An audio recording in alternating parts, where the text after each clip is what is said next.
About October 7th, you're paying a political price. What is the future for the Middle East? And finally, 3 American soldiers were murdered by an Iranian-backed militia yesterday. 3 American soldiers. Sitting in front of us is, Dana, can you raise your hand? This fine African-American woman, who's one of my dearest friends in the whole world, was the chief Pentagon spokesperson for the entire United States military, Under Secretary Mattis, appointed by President Trump. It's an honor to have you here tonight. She was the equivalent of a 4-star general. She was the voice of the American military. They killed, and the American military is the single greatest force for good on planet Earth, period, more than any religion or anything. They keep women from being raped. They preserve democracy and freedom. They are our greatest heroes. 3 were killed yesterday. You want to be the leader of the free world. You can't answer all those questions briefly, but what's the solution? I mean, I think after, in the answer to what, I think should have happened after October 7th, if the Security Council on October 8th had condemned Hamas, had demanded that Qatar and Turkey turn over the leadership of Hamas to the World Court for trial for war crimes, if the rest of the world, including the Arab world, had expressed solidarity for that, and if the European countries had also done that, we would be living in a different world today. And Qatar has the ability to do that, and that's not what happened. And I want peace in the Mideast, but I don't think Israel has any choice but to eradicate Hamas. And as you pointed out, after World War II at Casablanca, Churchill got angry at Roosevelt because Roosevelt unilaterally announced that they wanted an unconditional surrender from the Nazis. And Churchill said to Roosevelt, that's going to mean that every German is going to fight to the death. And Roosevelt said the only way to find peace in Europe is to denazify Germany. And ultimately, Churchill agreed to them, but it cost the lives of 2 million Germans. But today, Germany is the richest country in Europe, and it's a prosperous country. And if they had left the Nazi Party intact, it wouldn't have been that way. Oh, I want peace for future Palestinians. I want the children to be raised not, with their highest aspiration to put on a suicide vest and go kill a Jew. That's child abuse. And there's a whole generations of children that are being raised and indoctrinated. There's governments that are paying bounties to any Palestinian who kills a Jew. All of these Palestinian terrorists, who the 1,000 who died on October 7th, and the other ones are collecting bounties, and their families are collecting bounties that are in many cases 3 times the average pay. A salary for somebody in Gaza. Gaza is being held hostage. Gaza should be the richest country in the region. It has beautiful white sand beaches. It has this beautiful port. Shimon Peres, the Israeli prime minister, offered to turn into the Singapore of the West. It's at the confluence of the Suez Canal, the Mediterranean. They gave 4,000 hot houses to Gaza that were donated by the Israeli government, by Jewish philanthropists, to make them self-sufficient. And, Gaza is not a desert. It's a rich area that is an oasis with plenty of fresh water and rich soils. And they've received, the people of Palestine have received more money than any other people in the history of the world from international agencies. When we rebuilt Europe after World War II, we gave in 17 countries per capita $42 per capita, and we rebuilt Europe after 1948. We've given, and that's about $623 in $23. We've given to the people of Palestine $8,600 per capita. And Palestine's worse off than we started. 47% unemployment, astronomically high poverty level. And the leaders of Hamas are billionaires. This is a corporate kleptocracy. It's organized crime. Ismail Haniyeh, Forbes magazine. Forbes magazine says Ismail Haniyeh has $5 billion net worth. The three leaders of Hamas have a collective net worth of $11 billion. Mahmoud Abbas is a billionaire. His sons have $750 million. Yasser Arafat died a billionaire. They have a business plan which is to offer no economic opportunity to the people of Palestine, to starve them of economic opportunity, and then create this violence which keeps this flow of international aid from the Arab countries and from the international aid organizations into Gaza, which they skim for their own profit and spend the rest of it building weapons and tunnels rather than schools and businesses and economic prosperity. And I don't see any way out of that if the international community stepped in and did what they should have done, which is to condemn Hamas and to cut them off and to criminally prosecute them and pursue them to the corners of the globe. Then Israel would not need to do what it's doing today. But because Israel was left alone in the world, it has no choice. Oh, all the people who are saying a ceasefire, they're talking to Israel. Hamas isn't going to ceasefire. Hamas has said, we're going to do it again and again and again and again. And they're firing rockets on Tel Aviv right now. So, it is a double standard that nobody would ask of any other nation in the world. And so, I know what should have been done, and it wasn't done. And people who are now blaming Israel are killing civilians. The casualty rate on average since World War II is a 9-to-1 civilian to combatant casualty rate. That is the average. In battles, in urban warfare, it's even higher. And the casualty rate in Gaza is approximately 3-to-1 by the best estimates right now. The Israelis have done more than any military on earth to try to preserve civilian life. I mean, to try to lessen civilian casualties. They've sent out 1.2 million pamphlets that are color-coded by date, by neighborhood, to tell people to leave.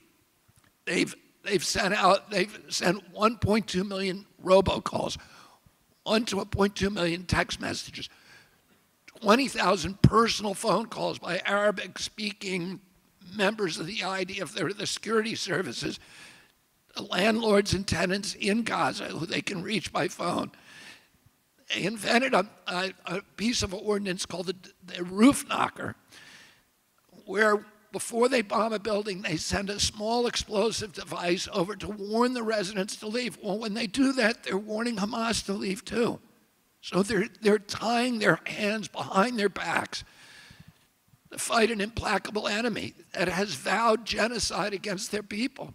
No other nation in the world would do that. If this was Chechnya, the Russians would flatten the whole place.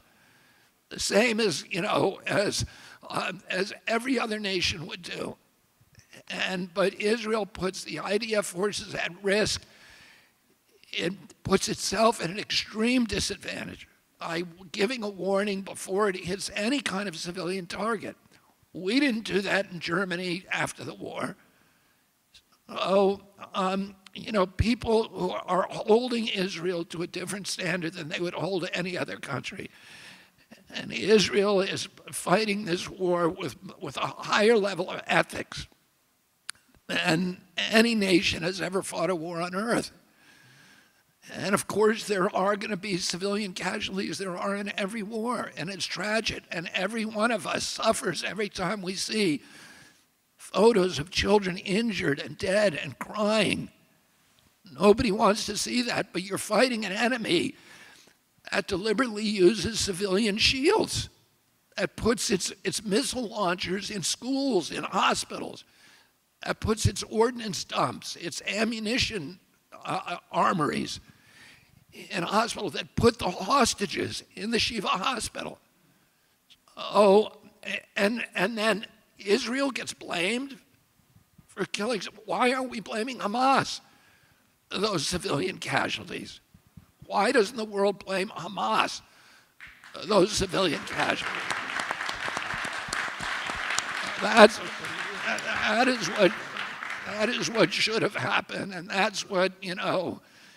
And I agree, America now is standing alone with Israel, and it has to do that. But it's unfortunate that the rest of the world is wrapped up in this propaganda campaign that paints Israel as the bad guy. Israel is doing what any nation would do, which is, you know, after 16 years of patience, it finally, you know, it realized, after this invasion by 3,000 people, killing 3,000 warriors, heavily armed with drones, with backpack rockets, with missiles, with machine guns, taking out the fence line, taking out the cameras, taking out the automatic machine guns, doing things that nobody believed Hamas was capable of.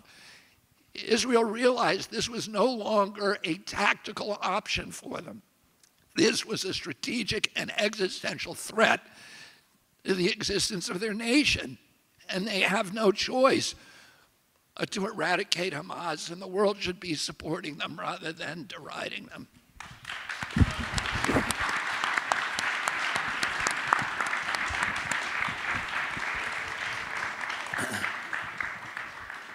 Bobby Kennedy, that was the most perfectly argued statement for Israel's war that I've heard since October 7th, honestly.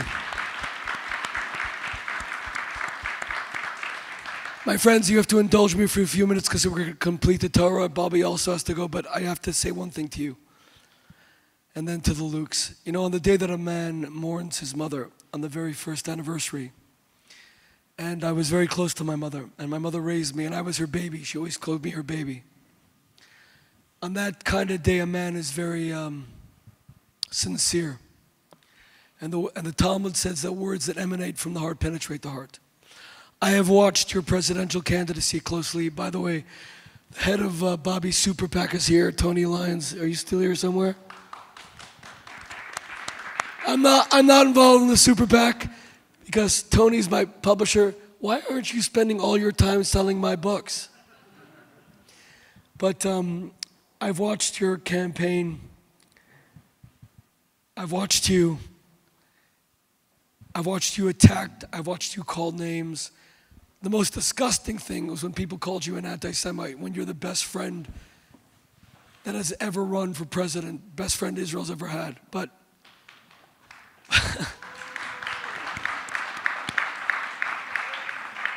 but on the day that a son mourns his mother and does a memorial lecture with his mother's name, the most hurtful thing, and this isn't even my place to say it, but I'm going to. The most hurtful thing was when I heard members of your family who want to support a sitting Democratic president, your famous Democratic family, I respect that. But when they said Robert Kennedy bears our father's name but not his values, I want you to know, I cried at my mother's grave today. I put my head on the freezing cold stone and I said, Mommy, more than anything else, I never want to betray you. I know what you stood for. Bobby Kennedy, I want you to know, you not only bear your father's name, you bear your father's values and you bear your father's legacy.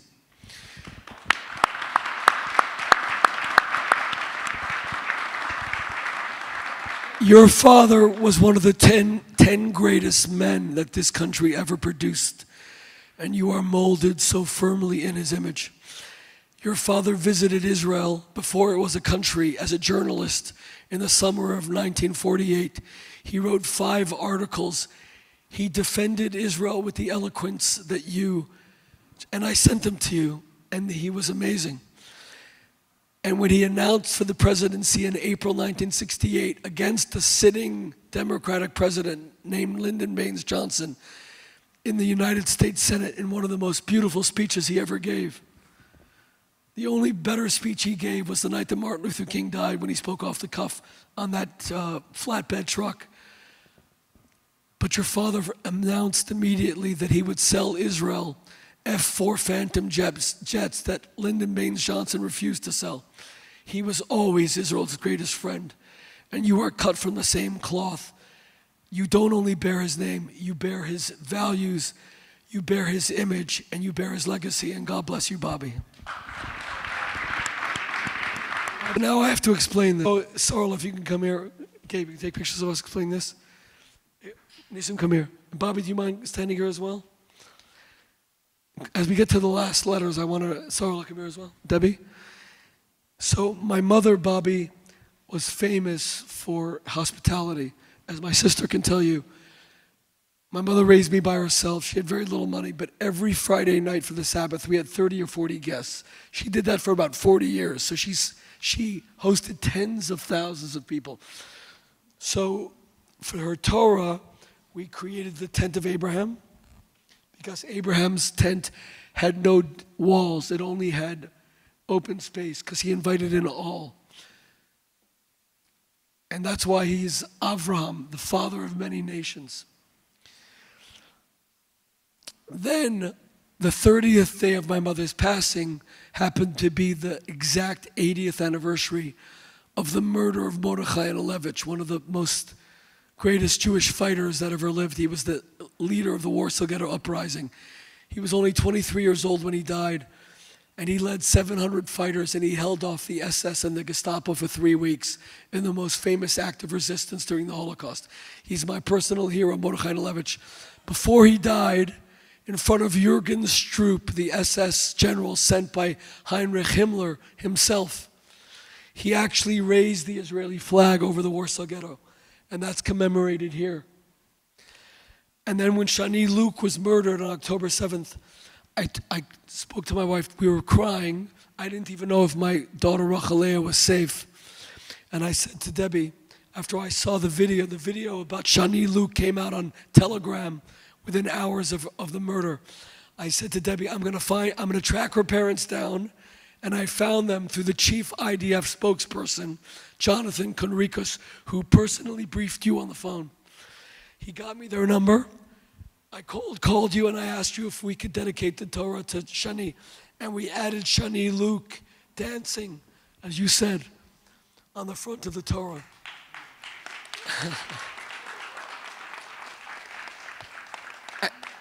And Bobby, you missed your calling being a preacher, because the verses you quoted that King David danced in front of Michal, his wife, and the Hebrew is mecharker b'chol oz. He danced with every ounce of his strength. And then his wife said to him, oh, how beautiful that the king of Israel disgraced himself today as he danced like a simpleton. And then he turned to her, as you said so eloquently, said, and I will humiliate myself even before the maidservants, and before God I will be great. And I always get goosebumps when I hear that verse. So thank you, Bobby. And that's Shani Luke dancing on the front. So Ricky, now will you do the letter? Thank you. Someone. Dana, you want to hold it? Thank you. You have to have the U.S. military, and especially after losing 3 soldiers yesterday, Dana.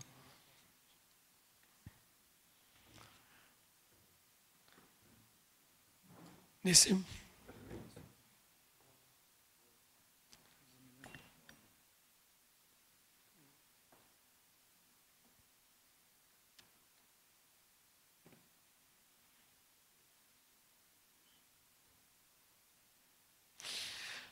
Debbie. My wife, Debbie, was an incredible daughter-in-law to my mother.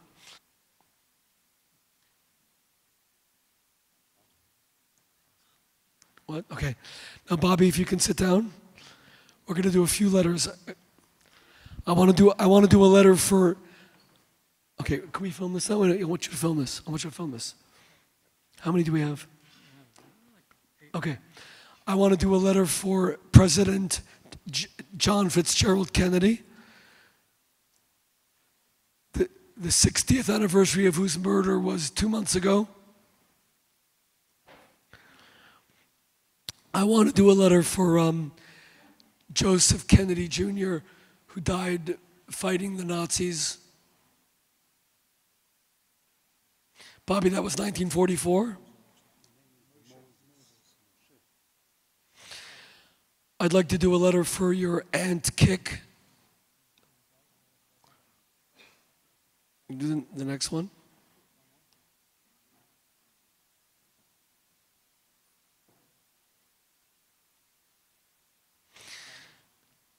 One, you'll help me now. Your brother? Your brother's name was? David.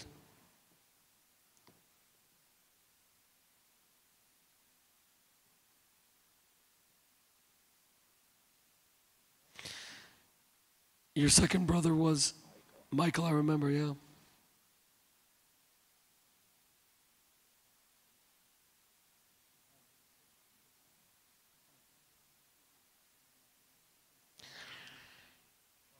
Your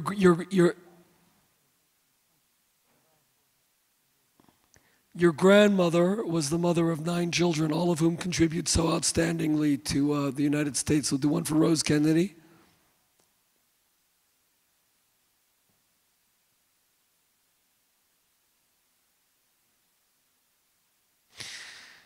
You have to help me now. I'd like to do more family members. I was going to save that for the second to last letter. My uncles. Joe, who you mentioned. Yes.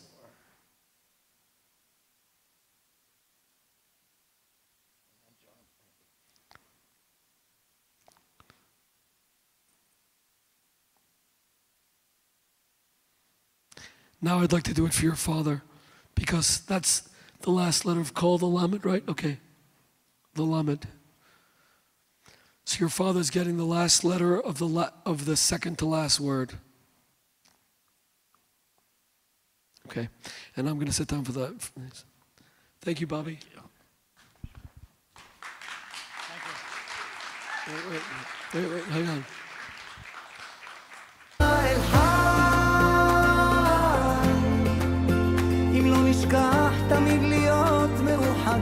Everybody please come in.